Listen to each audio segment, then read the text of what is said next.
बिस्मिल्लाहिर्रहमानिर्रहीम। अस्सलाम वालेकुम। जैकब न्यूज़ सां मां आहियां आबिद अली मंगरियो। पेश आहिनि हिन वक़्त जूं हेडलाइंस।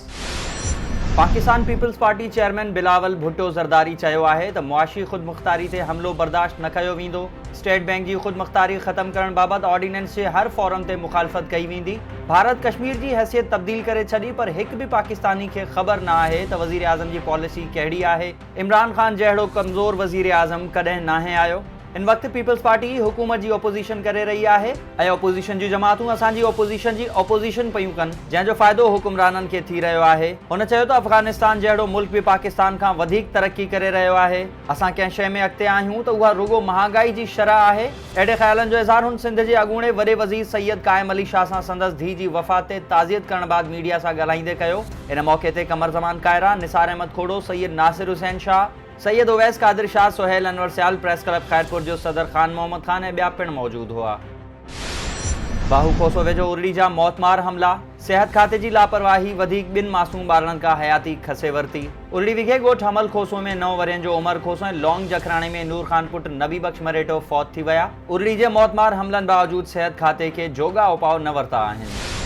करीम बख्श खोसो थाणे मां कैदी फरार कराईंदड़ चइनि पुलिस एहलकारनि जी उबूरी ज़मानत मंज़ूर। करीम बख्श खोसो थाणे जे लॉकअप मां औरत सायरा लाशारी खे अगवा करण जे केस में गिरफ़्तार थियल जाबदार उमर बहरानी खे फरार कराइण जे केस में नामज़द पुलिस एहलकारनि ग़ुलाम मोहम्मद जतोई, मसूद मंगणहार, लियाकत खोसो ऐं इसरार पेचूहो सेशन जज जैकबाबा जी अदालत मां 50,000 एवज़ 5 ॾींहनि जी उबूरी ज़मानत कराए वरिती आहे। वाज़े रहे त फरार थियल जाबदार 2 महीना अॻु ॻोठ दीन मोहम्मद खोसो वासी शादीशुदा औरत सायरा खे वरगलाए पंजाब अगवा करे वियो हो, जंहिंखे 5 ॾींहं अॻु पुलिस फैसलाबाद मां बाज़ियाब कराए जाबदार उमर बहरानी खे गिरफ़्तार कयो हो। जैकबाबाद ऐं लाड़काणे में सिंध पब्लिक सर्विस कमीशन जे इम्तिहाननि में थींदड़ बदउनवानियुनि ख़िलाफ़ एहतजाज। जैकबाबाद में सिंध पब्लिक सर्विस कमीशन पारां सिंधी, उर्दू ऐं ॿियनि सब्जेक्ट्स लाइ लेक्चरशिप जे इम्तिहाननि में थियल बेज़ाब्तगियुनि ऐं तमामु घणनि ग़लतियुनि ख़िलाफ़ उमेदवारनि लाणो ख़ान ॾूतियो, अलाबख्श सोलंगी, अब्बास सारंग, अब्दुल शकूर सूमरो, सईद अहमद सूमरो ऐं ॿियनि जी अॻवानी में प्रेस क्लब आॾो एहतजाज कयो वियो। लाड़काणे में सिंध शागिर्द तहरीक पारां सिंध पब्लिक सर्विस कमीशन ख़िलाफ़ सर शाहनवाज़ भुट्टो लाइब्रेरी खां लाड़काणे प्रेस क्लब ताईं कामरेड रज़ा एहतजाज गाइंचो, शकीब नूनारी ऐं ॿियनि जी अॻवानी में एहतजाजी रैली कढी वई। अॻवाननि जो चवणु हो त सिंध पब्लिक सर्विस कमीशन पारां CCE स्क्रीनिंग टेस्ट जे इम्तिहाननि में साल 2013, 18, 19, 20 ऐं 21 में मुसलसल ग़लतियूं कयूं वयूं आहिनि ऐं इम्तिहाननि में लगातार बदउनवानियूं साम्हूं आयूं आहिनि। उन्हनि चयो त समूरा इम्तिहान रद्द करे ॿीहर कंहिं लाइक़ इदारे तां वरिता वञनि। जैकबाबाद में ॻोठाणनि जो छोकिरी जे अगवा जो केस दाख़िल न करण ते पुलिस ख़िलाफ़ एहतजाज। ॻोठ हतर भंगरवासी ख़मीसो बिरोही सदर पुलिस ख़िलाफ़ एहतजाज कंदे चयो त ग़ुलाम नबी टालाणी मुंहिंजी न्याणी खे अगवा करे वियो आहे। थाणे ते वियासीं त पुलिस केस वठण लाइ तयारु न आहे। चवनि था त SHO अचे त पोइ केस दाख़िल कंदासीं। जाबदार असां खां संग घुरियो हो, इनकार करण ते न्याणी खे अगवा कयो वियो आहे। SSP खे अपील आहे त न्याणी खे बाज़ियाब कराए जाबदार खे गिरफ़्तार कयो वञे।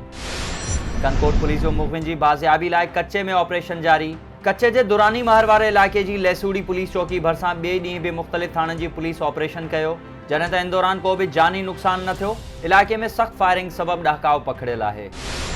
बाहू खोसो खां 44 RD जो लिंक रोड मुकम्मल तौर तबाह हाल। रोड खे हंधा हंधा खॾा हुअण सबबि हादसा रोज़ जो मामूल बणिजी विया आहिनि। रोड ख़राब हुअण सबबि ॻोठ मंदोस मरेटो वटि एक्सीवेटर मशीन कल्टी थी पई, जॾहिं त ड्राइवर मौजज़ाने तौर महफ़ूज़ रहियो। 1.5 साल खां इंडिया में फाथल हाला ऐं भिट शाहवासी भील बिरादरी जे माण्हुनि जी ॾेह वापसी ते ज़िले इंतिज़ामिया पारां इस्तक़बाल कयो वियो।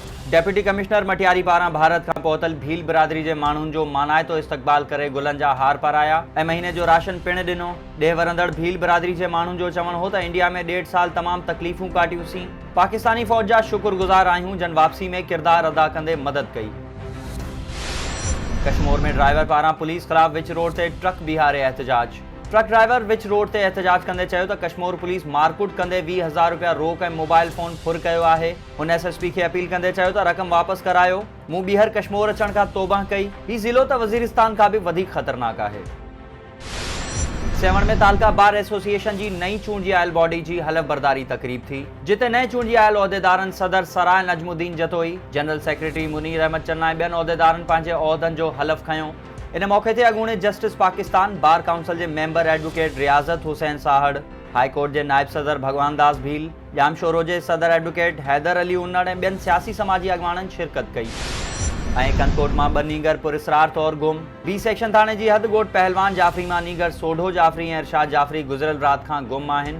वारिसनि पारां नींगरनि जे अगवा थियण जो शक ज़ाहिर कयो वियो आहे ऐं अहिड़ी इतला थाणे ते पिणु ॾिनी वई आहे।